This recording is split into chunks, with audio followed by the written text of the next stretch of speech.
Oh, I have to share something with you. Doctors are pretty amazing. The things that they can do. You fall down and you cut yourself. They stitch it up, and in no time at all, you're as good as new. You fall off the monkey bars and break your arm, and you go to the hospital or the urgent care and they put a cast on it, and in a short amount of time, you're as good as new. Doctors are pretty amazing about what they do. There's been people that have had accidents or injuries where they've cut off their arm or their hand, and doctors have been able to reattach that arm or that hand, and it's almost as good as new. That's pretty amazing. But you know what? The one thing that doctors can't do is they cannot fix the brain. Once you've injured your brain, it's injured for always. So if you fall and cut it open, they can't stitch it up, and pretty soon it's as good as new. You fall and break open your head, they can't put a cast on it, and it's as good as new.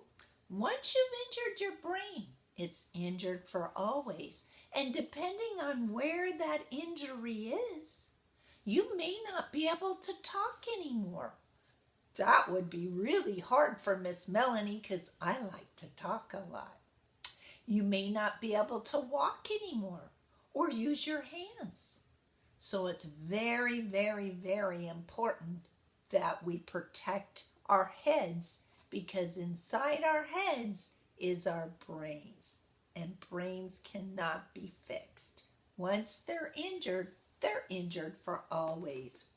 So in the fire department, we wear fire helmets. I have to tell you that wearing these helmets gives us a bad hair day. Makes our hair stand up when we've worn them, makes our hair all flat to our face. It also, these helmets are heavy, and so to wear them is a little bit heavy on the head. But you will see that firefighters wear their helmets to protect their head, which is protecting their brain. Miss Melanie has a picture of a firefighter just about ready to go into a fire, which is a very dangerous place. And he's got his helmet on, and you will see that our firefighters wear their helmets every time. Let's take a look at some other jobs and some other sports and see if they wear helmets when I want. So this is what we call the SWAT team, which is specialized police officers that have been trained to keep us safe. And they wear helmets to protect their heads because they're going into some very dangerous places. Let's take a look and see what else we see. Oh, this is people that are in the service. They are protecting our country, so we should protect them, and you'll see that they wear helmets as well. If they're protecting our country, we want to protect them from bullets and bombs and things, and from getting a brain injury too. So I do have one of their helmets. This one is one that's what they call camouflage. So it blends in with the scenery. It also is a very hard helmet and would protect their heads as well.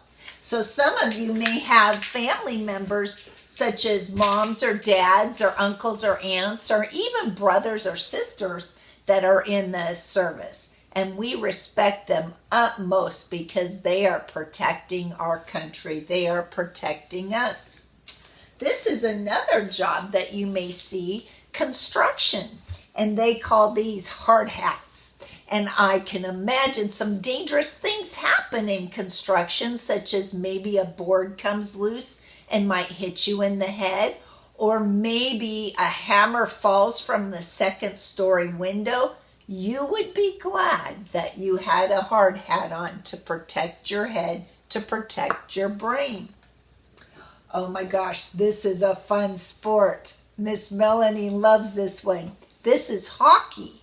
And I love watching the Thunderbirds play hockey game, but it gets pretty scary, pretty dangerous because those hockey sticks go everywhere, and so does a hockey puck, which is what they hit with those sticks, and they try to score a goal.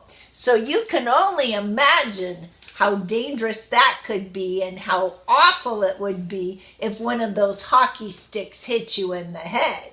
So you'll see that they have a special helmet here that also has a cage on it so that it protects their mouth and their eyes. I suppose their nose too. And then it also is hard so that it protects their brain, their head. So that is a hockey helmet.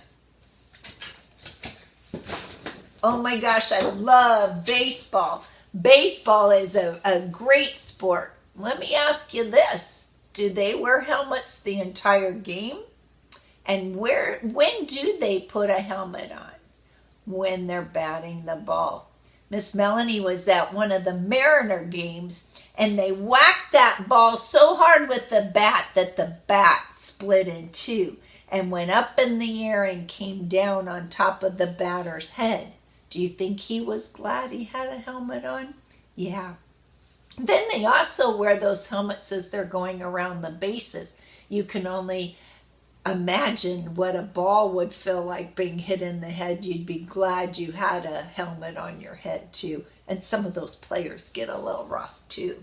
So baseball, they wear helmets as well. This is a sport that's really popular. We see people riding their bicycles on the streets, on trails. Miss Melanie just likes to ride. So you'll see that these are actually bicyclists that are racing, and they've got helmets on too. Now remember, these are good bicyclists. They're been putting on some mileage, so they're pretty good, and yet they still wear helmets. I'd like to show you some of the helmets that we have for people that ride their bikes. The one that we call a multi-purpose helmet is this one here. And this one is for rollerblading, skateboarding, and you can also use it when you're riding your bicycle. And it just is the shape of the helmet, so it protects your head. So this is a multi-purpose helmet. This one is my favorite because it is a multi-purpose helmet, but it looks like a brain. So I really like this one. The type of helmet that Miss Melanie wears is this one here when she rides her bicycle. I like it because it has a visor that keeps the sun out of my eyes and sometimes the rain as well.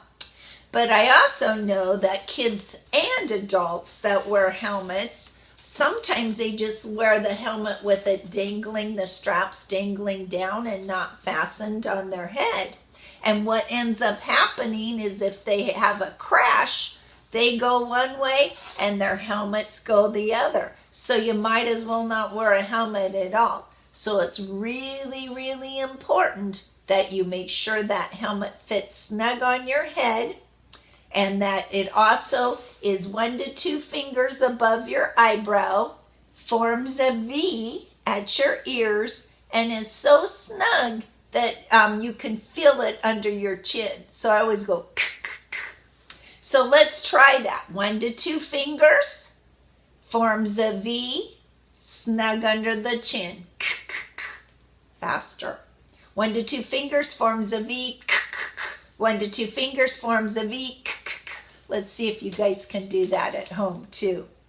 I have a true story to share with you. My son was bicycling really super fast down a super steep hill because he likes to go fast on his bicycle. He ended up hitting a rock and he went flying over his handlebars. The neighbor thought that he hit the mailbox because he heard such a loud bang. And it wasn't. It was his helmet hitting the street. And the helmet split in two. Can you imagine if he wasn't wearing a helmet? His head would have been split in two. So he was very grateful that he had a helmet.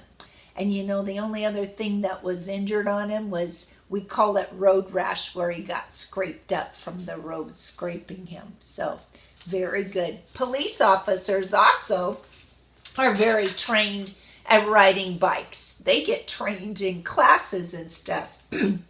So these police officers have had crashes too where they've split their helmets in half.